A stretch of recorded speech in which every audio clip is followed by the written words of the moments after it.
Hello and welcome to our daily sketching routine. It is Thursday, I'll write this down here, September 18th, 2025, and today's topic will be drawing a wall of thorns, or the wall of thorns. But before we begin, welcome back if you're returning, and welcome if you're new to the channel. I sketch and post every day, and I use a timer to stay focused and to build a habit. This is a continuation from yesterday's video. I'll link to that in the description, and I'll put up a before picture right here, which was basically like this little part. So it took about 10 minutes to do like that part to get it started. And as I was sketching, there's more details in yesterday's video. I called it like a wall of thorns, although it didn't have all of this. And so afterwards, I looked up thorns and I looked up castles. The idea of Sleeping Beauty was kind of what was in my mind. So yeah, it took like an hour from yesterday's video to get here. So you might want to see it before and after just to get an idea. And that's just one way to approach doing it. But part of what I'm doing is figuring out the style of, if I want to draw comics, which I do, kind of like the style to go about it. And I mean, I like it. I'm going to put this in, I could put it in comics, but I'm going to put it in like environments because it's sort of it's a drawing, but it's like a preliminary drawing.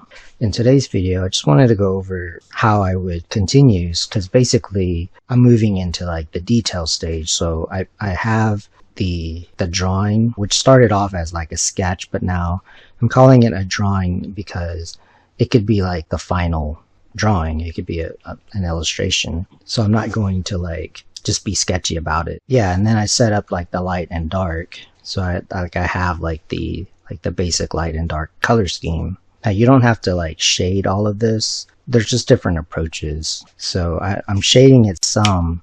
You can also leave some open spaces for like coloring. It just depends on how you want to go about it. Like how outlined and everything. But this is like the look, and it's an experiment, and that's why it's good to do different sketches and drawings. In yesterday's video, I was just using this medium point, like felt tip pen. Now I'm going in with like a finer point, whichever one you want to use. This is like a Sharpie pen, something finer point. Part of it is, I'll zoom in. Well, let's just start like this first. So part of it is like the light and dark pattern is what I keep saying that because really it's not just about being like realistic with it. It's about like how it reads. Like if I just go in and just kind of cover everything, that's just like a certain look. So with that said, in the areas that have sort of in the shadow, so I have images of things like thorns. So like for example, let's say that right here, you could just do that and just experiment with it. There's not like a right and wrong way. Just have to play around with it. Like this is sort of the shadowed areas, and you just kind of build it up gradually. It's the mantra. I say that a lot because, especially with like pen and ink, and I'm not using pencil. And I would just suggest that if you are wanting to do something similar or like learning and doing this, so like some areas will just be like left as the highlight, and it'll just give the impression of detail. So yeah, if you are learning it, then definitely let's say you're using a pencil for this, you definitely want it to look like this is what I'm saying, like in pencil, because that's how I used to do it. And then when you feel ready to move into inking it, you could ink it, or you could just do what I'm doing, just draw it in ink, and then you're going to like find that you overwork it, or like, yeah, something like that. And that's just what practice is. So it just depends on if you even want to do this in the first place. But I didn't just start doing it this way is what I'm saying, where I just, here, for example, I just inked that straight to like ink. And that's just me sort of challenging myself, but also it does save time, obviously, if I don't have to like pencil and then do this. So there is that, but it's not just about that. And then there's also like a look to it. So there's just a lot of stuff. And I'm just using these videos as a kind of experiment and also as a way to demo certain things. So you can see like, I'm not necessarily going to do that to like the whole thing because it flattens it out. But that's one way to approach it. The other thing is I kind of want to have some trees, like have some stuff going on here, and I'm thinking like some trees would be good. So again, I looked up pictures of castles, for example, and they usually have some kind of trees. And then there's some like trees right here too, because I want it to look old. People haven't really been using this castle. That can kind of turn into trees right here. So to do that, so yeah, the light's coming from over here. So maybe I'm just gonna stick with like the thin pen and just start to so since this is why I call this a drawing, because it's not sketching anymore.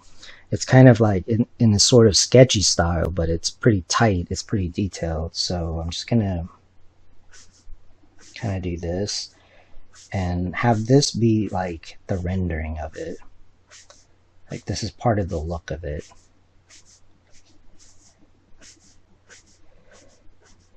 So there's just an example. And this is what I mean by building it up gradually. So let's say that I start to add some shadow for like the trees, potentially. And part of it is like softer edge, is more faded. Like the look of it is important. That's why it's not a sketch, because I'm rendering it. So now that I did that, maybe this could happen.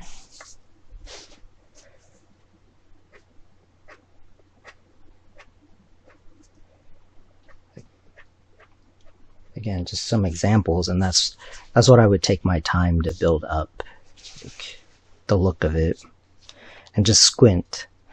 And yeah, if you have a like reference, if you can turn the reference into like a black and white picture, since I'm doing it in black and white, and just kind of squint at like the feel of it. And you're trying to make the drawing look good, not necessarily copy the reference, because the reference might be very different. Same with this, like I might not want to add like too much detail there. But for these trees right here, yeah, I could change some of the, like as I'm kind of squinting at it or like glancing at it. So I use some of this, like the medium point, to get like that darker look, but I might not bring that out like too much. Like I'm actually kind of okay with it. Like I'm not going to add anything that doesn't need it. If you're not sure, I wouldn't just add like detail for no reason. Like the other thing, as I'm just kind of glancing at it, is, I mean, I might want everything to be a little bit just kind of, yeah, I mean, I like the patterns. I mean, if you want to push certain things back, you can add more like shading. Like I would just do it kind of gradually, sort of like this. And deliberately, don't just like put down, it's not a sketch, so it's maybe sketchy, but it's not a sketch. It's meant to, this is like the icing on the cake. Whereas a sketch is more like the adding all the ingredients and like, and preparing it and everything. That's more of the sketch. And I would say that like the composition is like the cooking, because we have a picture, we have a composition. But yeah, that'll be it for today. I just wanted to show you how to progress from, like, I'll show that before picture again, how to take something like that, which was from imagination, and then start to add to it, but like maybe look up reference like castles and thorns and stuff like that. And also to experiment with like a comic book style. But it can also just be used as like an environment sketch, is what I call it. Yeah, I want to thank you for joining me for our daily sketching routine. And if you enjoy these videos, please support the channel. I appreciate it. And until next time, keep on sketching.